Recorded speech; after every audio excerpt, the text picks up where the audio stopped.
We are starting to wrap up the tail end of the day here.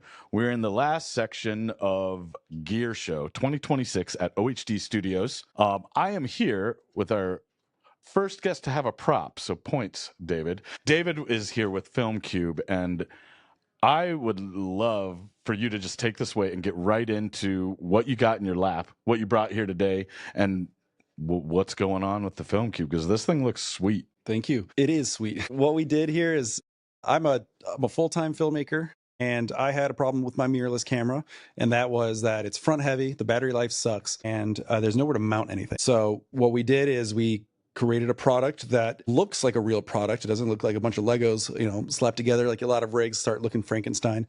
But what we did is we made it look really clean, but made it as thoughtful as humanly possible. So we have cable routing that, hides everything inside. So all of your cables never stick out. That's an FX3 in there. This is an FX3 in here. Correct. Sorry about that. No, you totally, I just actually didn't even realize keep going. Yeah. It's awesome.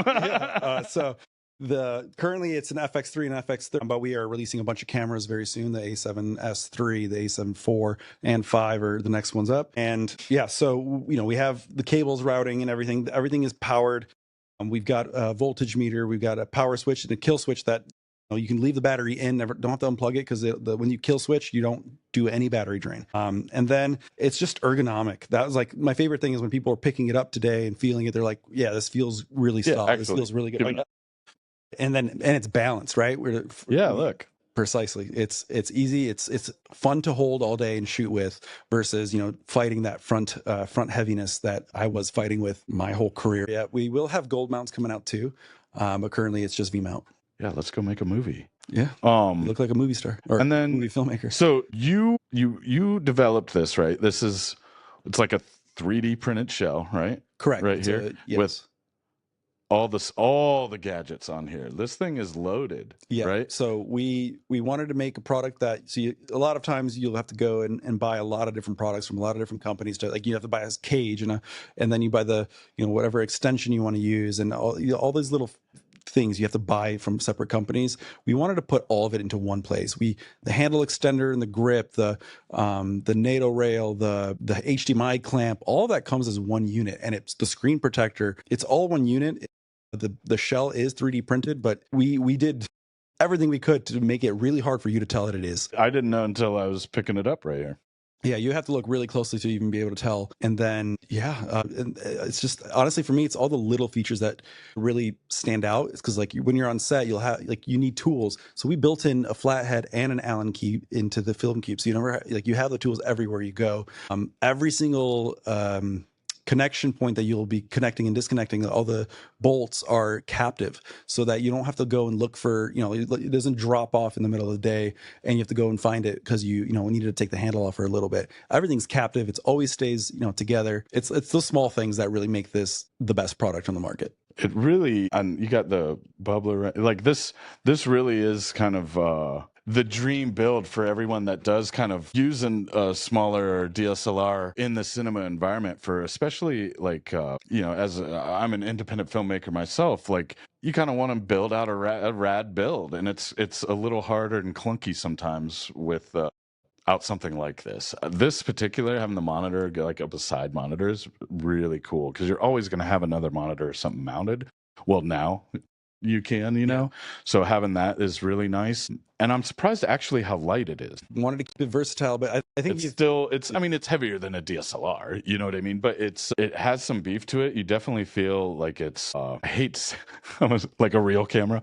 You know what I mean? But that's the term people would use. It's like a real camera. And we were talking with Sony about the FX line, and things like the FX2. Actually almost everyone we talked to on some of this gear, the technical advances, is just all to kind of bring that realism, that authenticity that maybe separates us from, some AI or something. And having the tools at your disposal to up the game in all those respects is really important, I think, right now. And so things like this are super innovative, super smart, and fulfill a very real need out there. Yeah, no, I think you hit the nail on the head, especially earlier on. You mentioned that, it feels like a real camera. It looks like a real camera. We're all filmmakers. We enjoy a nice rig almost as much as shooting. Right?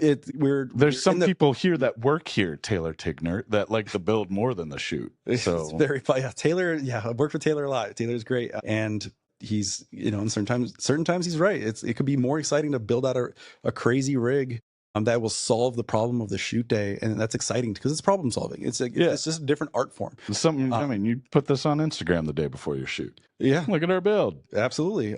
But also, it's like you walk into a client, even though we all hate it, like we hate that this happens, but like if you come in with a little mirrorless camera, the client is judging you no matter what. You know, if you what you wear, what you look like, everyone judges. And this is just dressing up your camera. This camera is powerful, right? It shot the creator.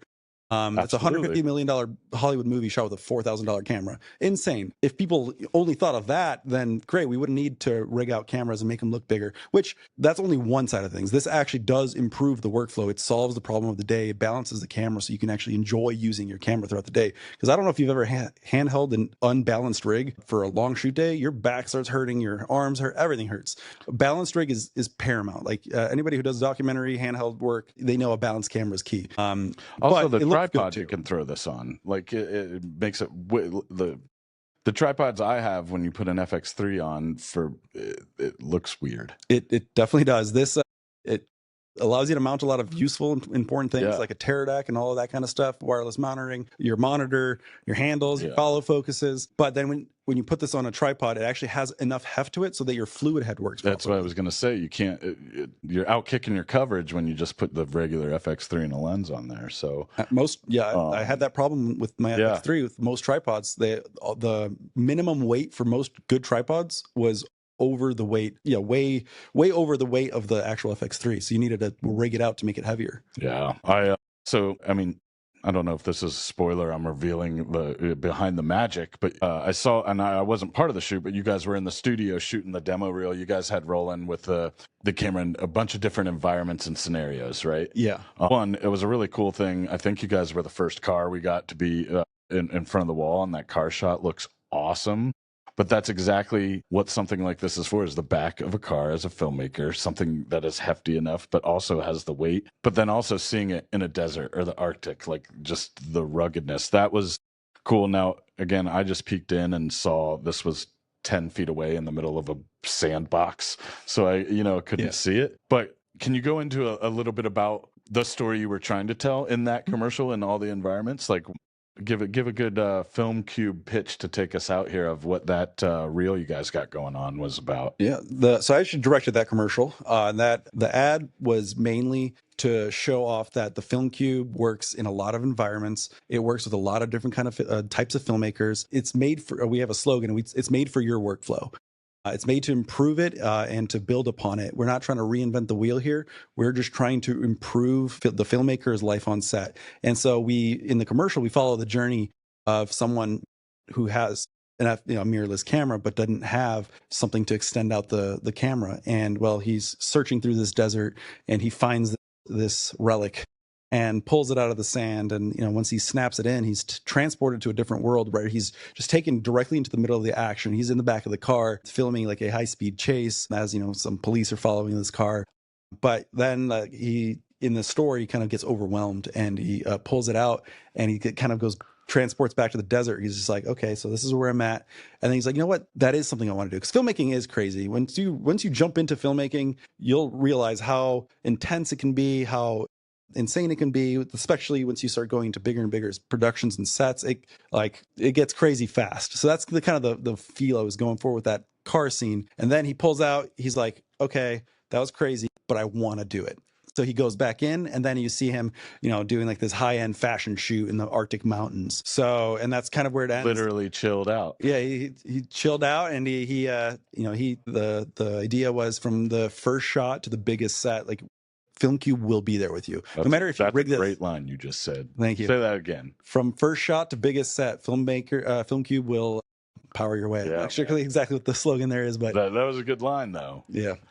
But it's true because like you can rig this out really small, and just use it just to balance the rig and power the battery. 'Cause changing batteries, The nobody has battery to is have that. Yeah, awesome. 100%. It balances it. It makes it comfortable. But then that's just the start. Because then let's say you want to go crazy. You're doing that big set. You want all your SDI cables and HDMI conversions, all of that. Like you And a can place build to it wrangle it. You can wrangle it all. The cables will be out of the way. Your Face AC will love you. Get the FilmCube. Yeah. That's a filmmaker's commercial, by the way. It's very the story and behind it and the multiple scenarios. Very cool. David, I'm really glad you brought this thing out. And once you get the whole line out, we'll just display it here. We'll start renting it out, right? Yeah, because we'll it's definitely sweet. get you all some to rent. This is if you are at another rental house looking for something, this is logistically a super simple product because it's all one unit. And it'll protect your FX3. It'll give people places to mount, and it'll protect people won't be putting dummy batteries or hurting your cameras. That's another good reason too, as a rental house. Yeah. Yeah. And then they have somewhere to mount stuff, and they don't have to scratch up the sides of the camera. So this is a good way to protect your camera. It's a good way to give some people options for rigging out their cameras, the FX3s, when they rent them from you. And yeah, we'll gladly work with you. Sweet, man. Thanks for bringing that by today. And if you are still here around at Gear Show, come check out the FilmCube table over there. Get your hands on this thing. Feel the heft of it. It's very cool. Thanks again for coming out. And thanks, everybody, for tuning in with David from FilmCube at the 2026 Gear Show at OHD Studios. Cut it!